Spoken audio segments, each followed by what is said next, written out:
Hello' student, আজিৰ এই ভিডিঅ'টোত মই আজি অৰ্থাৎ 5-3-2026 তাৰিখে চৰাইদেউ জিলাত অনুষ্ঠিত হৈ যোৱা ক্লাছ 9ৰ এনুৱেল এক্সাম 2026ৰ মেথছৰ পেপাৰখনৰ চলিউশ্যন আগবঢ়াবলৈ লৈছোঁ। ইতিমধ্যে বিভিন্ন ষ্টুডেণ্টে হোৱাটছআপ যোগে মোক ৰিকুৱেষ্ট কৰিছে, তো সকলোৰে বাবে আৰু যিবিলাক ডিষ্ট্ৰিক্টত এতিয়া মেথছৰ এক্সাম হোৱা নাই তোমালোকে এখন প্ৰেক্টিছ কৰিব পাৰিবা। এখন সুন্দৰ কুৱেশ্যন পেপাৰ হয় আৰু চৰাইদেউ ডিষ্ট্ৰিক্টৰ ষ্টুডেণ্টসকলে চেক কৰি ল'বা তোমালোকৰ এনচাৰখিনি কিমানখিনি শুদ্ধ হৈছে। আৰু এই কুৱেশ্যন পেপাৰখন মোলৈ চেণ্ড কৰিছিলে চৰাইদেউ জিলাৰ মৰাণৰ পৰা ফাইজা জান্নাত হুছেইন, ক্লাছ 9ৰ ষ্টুডেণ্ট। তো ফাইজালৈ ভিডিঅ'টোৰ আৰম্ভণিতে অশেষ ধন্যবাদ জ্ঞাপন কৰিছোঁ। তো আহা তেতিয়াহ'লে আমি কুৱেশ্যন পেপাৰখন ডিছকাছ কৰোঁ। তো কুৱেশ্যন পেপাৰখনৰ ছেকশ্যন 8 মুঠ 45টা MCQ দিছে। 1 নম্বৰটো দিছে এটা পৰিমেয় সংখ্যাৰ দশমিক বিস্তৃতি সদায়। তো ইয়াত শুদ্ধ অপশ্যনটো হ'ব অপশ্যন বি, পৰিসমাপ্ত বা পুনৰাৱৰ্তিত। নেক্সট 2 নম্বৰটো দিছে তলৰ কোনটো π1 আৰু π4ৰ মাজত থাকিব। উক্ত সংখ্যাটো হ'ব অপশ্যন ডি 1.2। কুৱেশ্যন নম্বৰ 3 দিছে তলৰ কোনটো বাস্তৱ সংখ্যাৰ দশমিক বিস্তৃতি পৰিসমাপ্ত। তো এই ক্ষেত্ৰত শুদ্ধ অপশ্যনটো হ'ব অপশ্যন বি 13/125। কুৱেশ্যন নম্বৰ 4 শূন্য বহুপদৰ মাত্ৰা হৈছে। তো ইয়াত শুদ্ধ অপশ্যনটো হৈছে অপশ্যন চি সংজ্ঞাবদ্ধ নহয়, undefined. Question number 5 x + √3 × x - √3 বহুপদৰ মাত্ৰা হৈছে। ইয়াত শুদ্ধ অপশ্যনটো হৈছে option B 2। Next question number 6 the distance of 0, -5 from x axis is, অৰ্থাৎ x অক্ষৰ পৰা 0, বিন্দুটোৰ দূৰত্ব হৈছে option B 5। Next question number 7 এটা বিন্দু x অক্ষৰ ওপৰত থাকিব যদিহে। তো ইয়াত দিয়া অপশ্যনসমূহৰ ভিতৰত শুদ্ধ অপশ্যনটো হৈছে option B x = y। Question number 8 দিছে 0.0056ৰ মান্য ৰূপ হ'ব। ইয়াত শুদ্ধ অপশ্যনটো হৈছে অপশ্যন বি 5.6 × 10⁻⁻4। কুৱেশ্যন নম্বৰ 9 0.009ৰ বৰ্গমূল হ'ব। তো ইয়াত শুদ্ধ অপশ্যনটো হ'ব অপশ্যন এ 0.03। নম্বৰ 10 তলৰ কোনটো সংখ্যা 9ৰ দ্বাৰা বিভাজ্য। ইয়াত 9ৰ দ্বাৰা বিভাজ্য সংখ্যাটো হ'ব অপশ্যন 3, 4, 5, 6। কুৱেশ্যন নম্বৰ 11 দিছে y = mx + 3 লেখডালে নিৰ্দেশ কৰে। তো ইয়াত শুদ্ধ অপশ্যনটো হৈছে অপশ্যন চি সৰল ৰেখা অৰ্থাৎ ষ্ট্ৰেট লাইন। কুৱেশ্যন নম্বৰ 12 দিছে দুটা চলকযুক্ত এটা ৰৈখিক সমীকৰণৰ সমাধান আছে। তো ইয়াত শুদ্ধ অপশ্যনটো হৈছে অপশ্যন চি অসীম সংখ্যক সমাধান, ইনফিনিট সলিউশ্যন। কুৱেশ্যন নম্বৰ 13 যদি দুটা কোণৰ যোগফল 90 ডিগ্ৰী হয় তেন্তে কোন দুটা। ইয়াত কোন দুটা হ'ব অপশ্যন বি পূৰক কোণ। কুৱেশ্যন নম্বৰ 14 দিছে স্থূলকোণ থিটাৰ ক্ষেত্ৰত তলৰ কোনটো সত্য। তো এই ক্ষেত্ৰত সত্য উক্তিটো হ'ব option B 90 degree θ <180 degree. Question number 15 অনুৰূপ কোণবোৰ সমান হ'ব যদিহে ৰেখা দুডাল। ইয়াত শুদ্ধ অপশ্যনটো হৈছে অপশ্যন ডি পেৰেলেল অৰ্থাৎ সমান্তৰাল। কুৱেশ্যন নম্বৰ 16 এটা বিন্দুত উৎপন্ন হোৱা আটাইবোৰ কোণৰ যোগফল। তো ইয়াত শুদ্ধ অপশ্যনটো হ'ব option D 360 degree. Question number 17 দিছে ত্ৰিভুজৰ কালি হৈছে। তো ইয়াত শুদ্ধ অপশ্যনটো হৈছে অপশ্যন বি বেছ × হাইট অৰ্থাৎ ভূমি পূৰণ উচ্চতা। কুৱেশ্যন নম্বৰ 18 দিছে 3, 4, 5 বাহু বিশিষ্ট ত্ৰিভুজ হ'ব। ইয়াত শুদ্ধ অপশ্যনটো হৈছে অপশ্যন বি সমকোণী ত্ৰিভুজ, right angle triangle. Question number 19 দিছে এ বাহু বিশিষ্ট এটা সমবাহু ত্ৰিভুজৰ উচ্চতা হ'ব। ইয়াত শুদ্ধ অপশ্যনটো হৈছে option D √3/2a। Question number 20 এটা ট্ৰেপিজিয়ামৰ। ইয়াত শুদ্ধ অপশ্যনটো হৈছে option B 1 pair of parallel side অৰ্থাৎ এযোৰ বাহু সমান্তৰাল। কুৱেশ্যন নম্বৰ 21 বৰ্গৰ কৰ্ণ দুডাল। ইয়াত শুদ্ধ অপশ্যনটো হৈছে অপশ্যন চি সমান আৰু লম্ব। কুৱেশ্যন নম্বৰ 22 একে ভূমি আৰু একে সমান্তৰালৰ মাজত থকা ত্ৰিভুজ আৰু এটা সামান্তৰিকৰ কালিৰ অনুপাত হ'ব। ইয়াত শুদ্ধ অপশ্যনটো হৈছে অপশ্যন বি 1:2। কুৱেশ্যন নম্বৰ 23 দিছে আৰ ব্যাসাৰ্ধ এটা বৃত্তৰ বৃহত্তম জিয়াডালৰ দৈৰ্ঘ্য। ইয়াত শুদ্ধ অপশ্যনটো হৈছে option A twice r²। Question number 24 এটা অৰ্ধবৃত্তত অৱস্থিত কোণবোৰ। ইয়াত শুদ্ধ অপশ্যনটো হৈছে অপশ্যন ডি ৰাইট এংগুল অৰ্থাৎ সমকোণ। নম্বৰ 25 ABCD চক্ৰীয় চতুৰ্ভুজৰ ক্ষেত্ৰত তলৰ কোনটো সত্য। তো এই ক্ষেত্ৰত সত্যটো হ'ব option A + c = 90 degree. Question number 26 এটা বৃত্তৰ এডাল জিয়া বৃত্তৰ ব্যাসাৰ্ধৰ সমান হ'লে জিয়াডালৰ কেন্দ্ৰত উৎপন্ন কৰা কোণৰ মাপ। ইয়াত কোণৰ মাপটো হ'ব option B 60 degree. Question number 27 হিৰণৰ সূত্ৰটো হৈছে। আমি পাইছিলোঁ যে ত্ৰিভুজ এটাৰ কালি নিৰ্ণয়ৰ ক্ষেত্ৰত হিৰণৰ সূত্ৰটো হৈছে √s × s - a × s - b × s - c। কিন্তু ইয়াৰ কোনো এটা অপশ্যনত আমি হিৰণৰ সূত্ৰটো দেখা নাপালোঁ, হয়তো 1টো হ'ব। ইয়াত প্ৰিণ্টিং মিছ হৈছে, এছ এটা থাকি গৈছে। তো ইয়াত আমি অপশ্যন চিটোকে শুদ্ধ বুলি ধৰি ল'ব লাগিব। কুৱেশ্যন নম্বৰ 22 দিছে অৰ্ধগোলকৰ আয়তন হৈছে। তো ইয়াত অৰ্ধগোলকৰ আয়তন হ'ব অপশ্যন বি 2/3 পাই আৰ কিউব। কুৱেশ্যন নম্বৰ 29 শংকুৰ আয়তন হৈছে, তো শংকুৰ আয়তন নিৰ্ণয়ৰ ক্ষেত্ৰত শুদ্ধ ফৰ্মুলাটো হৈছে অপশ্যন বি 1/3 পাই R square S. Question number 30 শংকুৰ নতি উচ্চতা হৈছে, তো শংকুৰ নতি উচ্চতা হ'ব option C √r² plus S square. Question number 31 দিছে যদি এটা ঘনকৰ মুঠ পৃষ্ঠকালি 9:16 হয় তেন্তে ইহঁতৰ আয়তনৰ অনুপাত হ'ব, তো এই ক্ষেত্ৰত নিৰ্ণয় অনুপাত হ'ব অপশ্যন এ 27:64। কুৱেশ্যন নম্বৰ 32 দিছে ক্লাছ মাৰ্ক ইজ অৰ্থাৎ শ্ৰেণী চিহ্ন হৈছে, তো ইয়াত শুদ্ধ অপশ্যনটো হ'ব অপশ্যন ডি হাফ ইনটু শ্ৰেণীৰ উচ্চ সীমা আৰু নিম্ন সীমা যোগফল।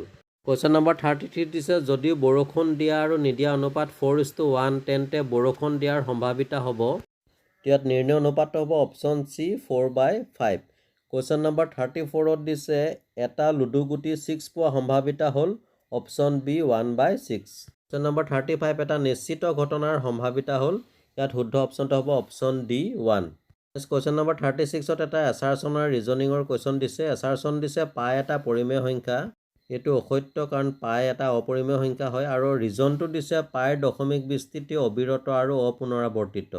দেখা গ'ল যে ৰিজনটো সত্য, গতিকে দেখা গ'ল যে এই ক্ষেত্ৰত শুদ্ধ অপশ্যনটো হ'ব option D A is false but R is true, অৰ্থাৎ এটো অশুদ্ধ আৰটো শুদ্ধ। কুৱেশ্যন নম্বৰ 37 দিছে twice x minus Y equal 1 ৰৈখিক সমীকৰণে নিৰ্দেশ কৰা ৰেখাডাল 2, 3 বিন্দুৰ মাজেদি যায়।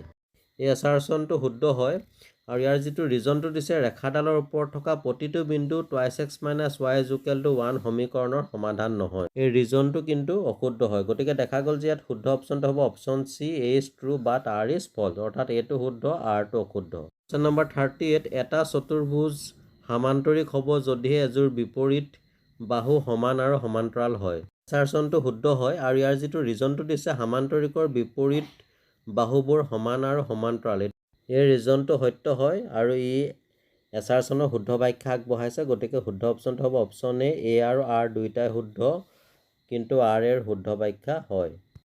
কুৱেশ্যন নম্বৰ 39 এছাৰচনটো দিছে দুটা ত্ৰিভুজৰ কালি সমান হ'লে ত্ৰিভুজ দুটা সৰ্বসম হ'ব, এইটো ইনকাৰেক্ট হয়, আৰু ইয়াৰ যিটো ৰিজনটো দিছে সৰ্বসম ত্ৰিভুজৰ কালি সমান, এইটো কিন্তু সত্য হয়।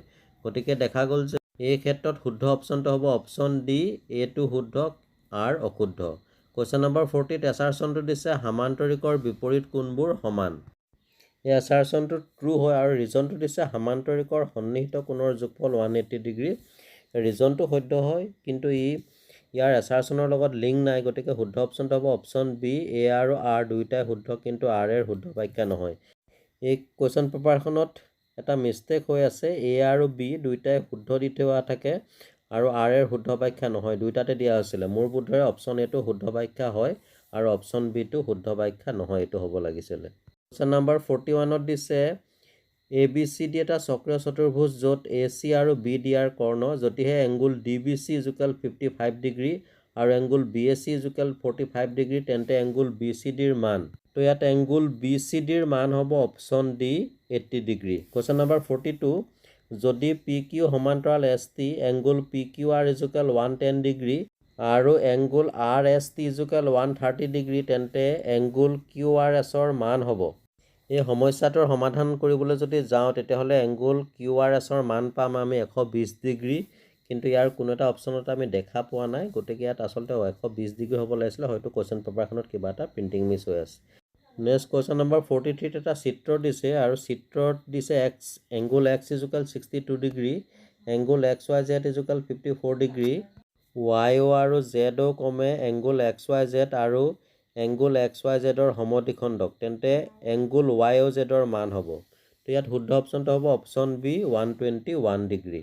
কুৱেশ্যন নম্বৰ 44 দিছে তলৰ তালিকাখন মিলাই শুদ্ধ বিকল্প বাছনি কৰা, ইয়াত কলম এ কলম বি আমি শুদ্ধভাৱে মিলাব লাগে। তো ইয়াক আমি এনেধৰণে মিলাব পাৰোঁ, গতিকে দেখা গ'ল যে শুদ্ধ অপশ্যনটো হৈছে option A A2 B4 C3 D1। Question number 45 অনুৰূপ ধৰণে আমি স্তম্ভ এ আৰু স্তম্ভ বি শুদ্ধকৈ মিলাই শুদ্ধ অপশ্যনটো বাছি উলিয়াব লাগে। তো ইয়াক আমি এনেধৰণে মিলাব পাৰোঁ, গতিকে দেখা গ'ল যে শুদ্ধ অপশ্যনটো হৈছে option B A3 B1 C4 D2।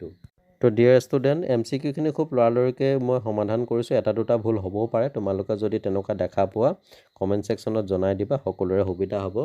Next section বিত কেইটামান আমাক কুৱেশ্যন দিছে 46টো দিছে 0.235ক P/QR হিট প্ৰকাশ কৰা তো ইয়াত এনচাৰটো হ'ব 53/225 ইয়াত অকল সমাধানখিনি কৈ দিছোঁ 47টোত 5x⁴ - 4x³ - 5x - 1ক x - 1ৰে হৰণ কৰিলে আমি ভাগফলটো পাম 5x³ - x² - x - 4 আৰু যিটো ভাগফলটো পাম -5 আৰু যিটো 48ত উৎপাদক বিশ্লেষণ কৰিবলৈ দিছে ইয়াত x³ - 23x² + 142x - 122ক উৎপাদক বিশ্লেষণ কৰিলে হ'ব x - 1 × x - 10 × x - 12 ওৱানটোত দিছে এটা ত্ৰিভুজৰ দুটা বাহু 8 cm 11 cm পৰিসীমা 32 cm ত্ৰিভুজটোৰ কালি উলিওৱা তো ইয়াত ত্ৰিভুজটোৰ কালি হ'ব 3 8 × √3 cm²। কুৱেশ্যন নম্বৰ 52ত দিছে এটা শংকুৰ মুঠ পৃষ্ঠকালি নিৰ্ণয় কৰা যদি ইয়াৰ উচ্চতা 3 × √33 আৰু ভূমি ব্যাস 24 মিটাৰ হয় তো ইয়াত শংকুটোৰ পৃষ্ঠকালি হ'ব 396 পাই মিটাৰ²। কুৱেশ্যন নম্বৰ 53 দিছে এটা বৃত্তৰ ব্যাসাৰ্ধ 20% বৃদ্ধি কৰিলে তেন্তে বৃত্তটোৰ কালি কিমান শতাংশ বৃদ্ধি হ'ব তো ইয়াৰ এনচাৰটো হ'ব 44%।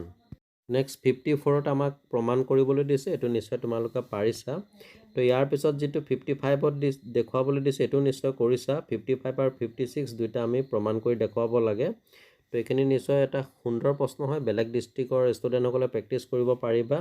নেক্সট আহোঁ কুৱেশ্যন নম্বৰ 58ত ইয়াত পথাৰখনৰ কালি উলিয়াবলৈ দিছে তো এই ক্ষেত্ৰত পথাৰখনৰ কালি হ'ব 196 মিটাৰ²। 59ত দিছে আমাক এবাৰ ভৰ্তি হোৱা টেংকিটোত পানীৰে কিমান দিন চলাব পৰা যাব ইয়াৰ এনচাৰটো হ'ব 3 days। নেক্সট কুৱেশ্যন নম্বৰ 61টোত আমাক লাষ্টত দিছে যে কাৰ্ডবৰ্ডৰ দাম কিমান হ'ব ইয়াত কাৰ্ডবৰ্ডৰ দাম হ'ব ₹2184 অৰ্থাৎ 2184 টকা। তো ডিয়াৰ ষ্টুডেণ্ট এইখন আছিলে আজি অৰ্থাৎ 5/3/2026 তাৰিখে চৰাইদেউ জিলাত অনুষ্ঠিত হৈ যোৱা ক্লাছ 9ৰ অংক পেপাৰখনৰ MCQ আৰু কিছুমান কুৱেশ্যনৰ এনচাৰ মই কৈ দিছোঁ তো ভিডিঅ'টো যদি ভাল লাগিছে লাইক এটা কৰি শ্বেয়াৰ কৰি দিবা এনেকুৱা ধৰণৰ বিভিন্ন ভিডিঅ' পাই থাকিবৰ বাবে চাই থাকিবা RB লাৰ্ণ কাম এণ্টাৰটেইনমেণ্ট পুনৰ লগ পাম আজিলৈ আহোঁ ধন্যবাদ।